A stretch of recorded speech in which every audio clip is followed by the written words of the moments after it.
చల్లగా చల్లగా.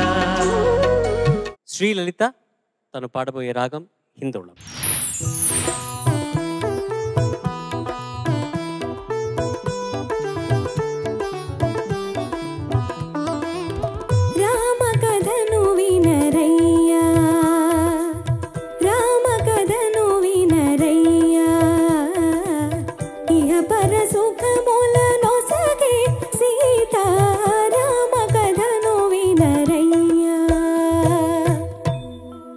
అయోధ్యానగరానికి రాజు దశరథ మహారాజు. ఆ రాజుకు రాణులు ముగ్గురు కౌసల్య సుమిత్ర కైకేయి. నోము ఫలములై వారికి కలిగిరి కుమారులు నల్వురు. రామ లక్ష్మణ భరత శత్రుఘ్నులు.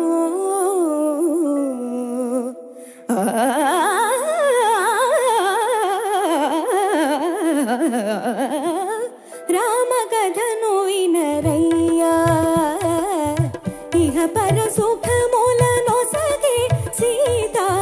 రామ కథను వినరయ్యా.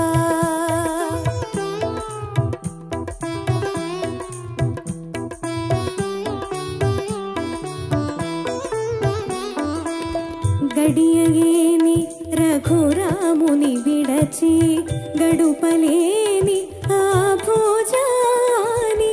కౌశికయాగమో కాచిరమ్మని కౌశికయాగమో కాచిరమ్మని పనిచెను నీరద శ్యాముని. రామ కథను వినరయ్యా.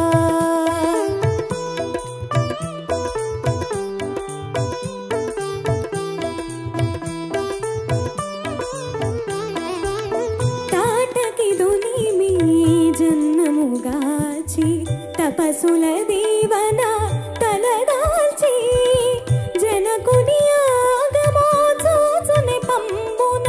జనకుని ఆగమో చూచుని పంబున చనియను మిథిలకు దాశరథి. రామ కథను వినరయ్యా.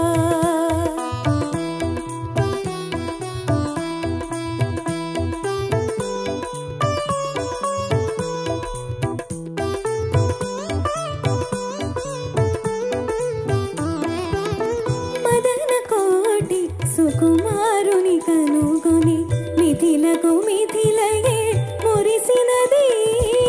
ధరణి జమదిలో మెరసిన మోదము.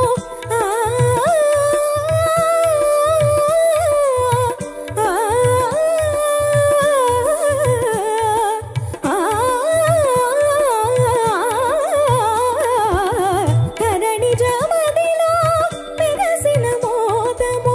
కన్నుల వెన్నెల విరిసినది. రామ కథను వినరయ్యా.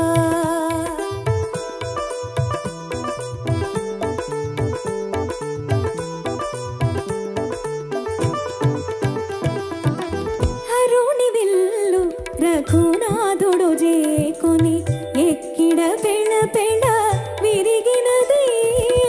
కళకళలాడే సీతారాముల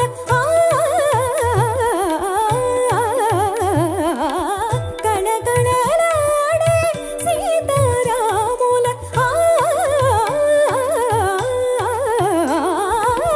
కళకళలాడే సీతారాముల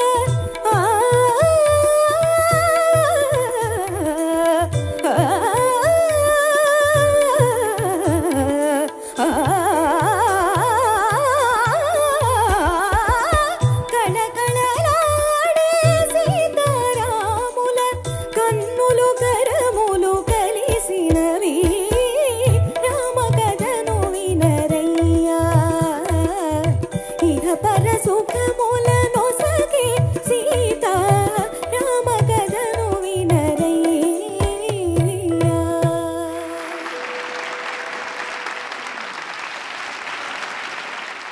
శ్రీలలిత సార్, ప్రతి సంచికలో పాడుతా తీగ ప్రారంభించే ముందర అనిల్ గారు అక్కడ విఘ్నేశ్వర ప్రార్థన చేయడం, అక్కడ హారతులు ఇవ్వడం అనేది ఎరుగుదువా నువ్వు? అవును సార్. మరి నువ్వు ఇప్పుడు నీకు కూడా వెన్న తెచ్చుకున్నావా? తెచ్చుకోలేదా? లేదు సార్. అంటే లలిత, నేను గావుకాకి పెట్టి శుద్ధ హిందోళంలో పంచం ఎక్కడిది అని నేను తిట్టి, తర్వాత నేను తిట్టినందుకు నేను బాధపడి వచ్చే సంచికలో వాళ్ళు పూజా కార్యక్రమం చేసేటప్పుడు అక్కడున్న హారతితో నేను నా చేతిలో హారతి ఇచ్చి పశ్చాత్తాపడుతుంటే, బాధపడకండి కిరవాణి గారు అని చెప్పి నువ్వు మళ్ళీ ఆ గాయం మీద వెన్న రాయడానికి ఇంత తతంగా ఉంది కాబట్టి తెచ్చుకున్నావా అని అడుగుతున్నాను. ఎందుకంటే నువ్వు పంచమం పాడావా? శుద్ధ హిందోళ పంచమం వచ్చిందా? లేదు సార్. రామకథను వినరయ్యా స్వరంలో పాడు.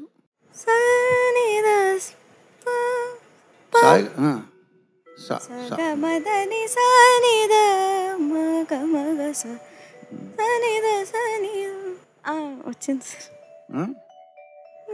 సానిద నిద పద మొదట్లోనే వచ్చేసింది, ఆదిలోనే వచ్చింది. మరేం పర్లేదా? మిశ్ర హిందోళం. బాగా పట్టుకున్నావు. మిశ్ర హిందోళం. మిశ్ర హిందోళం అంటే గొడవ లేదు ఇంకా. మనం చేసే తప్పులన్నీ అఫీషియల్ అయిపోతాయి, కవర్ అయిపోతాయి. ఓకే, వెరీ గుడ్ అమ్మా, చాలా చక్కగా పాడావు. ఇందులో మరి నువ్వు సుశీల గారి పాత్ర పోషించావా, లీల గారి పాత్ర పోషించావా? ఇద్దరిది పాడాను సార్. కాదు, లీల గారిది పోషించావు. ఓకే. ఎందుకంటే లలిత కదా. చక్కగా పాడావు. లవకుశుల్లో కూడా ఒక ఎల్ ఉంది. చాలా మనోహరంగా పాడావు. ఇది చాలా కష్టం కూడా, ఆ లాస్ట్లో ఆ సంగతులన్నీ కష్టం. చాలా చక్కగా పాడావు. పనిలో పనిగా రామకథను వినిపించావు. అభినందనలు నీకు. Thank you so much sir. అలా అనుకుంటే సుశీల గారు అంటే సుశీలలిత ఆఖరక్షరం కదా. సో మొత్తానికి రామకథ చాలా చాలా చక్కగా వినిపించావు. Thank you ma'am. మళ్ళీ నీ శక్తినంతా అసలు ప్రతి పాటకి నువ్వు ఎంత డెడికేట్ చేస్తావంటే చాలా ఇన్స్పైరింగ్గా ఉంటుంది లలిత. Thank you ma'am. చాలా చాలా అద్భుతంగా పాడావు. నీకు కూడా స్ట్రెయిన్ అయిన కొద్దీ వాయిస్ ఏమవుతుంది అంటే అక్కడక్కడ శృతి పోవడాలు, అక్షరాలు పాడుతున్నప్పుడు స్వరాలు ఎక్కడో అక్కడ హై పిచ్ నోట్స్ అన్నీ ఓకే, కొంచెం మిడ్ నోట్స్ ఆర్ లో నోట్స్ ఉన్నప్పుడు ఏమవుతుందంటే అది ప్రస్ఫుటంగా తెలిసిపోతుంది. కాబట్టి నువ్వు ఎలాగూ అల్లరి చేసే పిల్లవి కాదు కదా, అంతే. అస్సలు అల్లరి చేయవు, జాగ్రత్తలు తీసుకుంటావు. సో ఇంకొంచెం జాగ్రత్త తీసుకోవాల్సిన అవసరం ఉందేమో అని అనిపించింది. కానీ కొన్ని పాటలు ఈ జనరేషన్కి సంబంధించినంత వరకు నువ్వు మాత్రమే పాడగలవు. నిజంగా I'm proud of you. Thank you ma'am. Thanks Srilalitha sir. Sunitha గారు చెప్పిన చివరి వాక్యం ఎంత అద్భుతంగా ఉంది. ఈ తరంలో కొన్ని పాటలు నువ్వు మాత్రమే పాడగలవు. చాలా చాలా చాలా గొప్ప ప్రశంస అది. రామాయణంలో ఎన్ని అధ్యాయాలు ఉన్నాయి? 7 కాండలు. బాలకాండ, అయోధ్యకాండ, అరణ్యకాండ, కిష్కింధకాండ, సుందరకాండ, యుద్ధకాండ, ఉత్తరకాండ. నువ్వు పాడిన పాట సుమధురకాండ. Thank you sir. Thank you so much. Sunitha గారు చెప్పిన మాటలో నేను కొంచెం డిఫర్ అవుతున్నాను. నెక్స్ట్ జనరేషన్ వాగ్దేవి రెడీ అయిపోయింది. తను కూడా ఇట్లాంటి అద్భుతాలు చేస్తూ ఉంటుంది స్టేజ్ ఎక్కితే. So but you are an inspiration to everybody. Thank you so much for such wonderful song.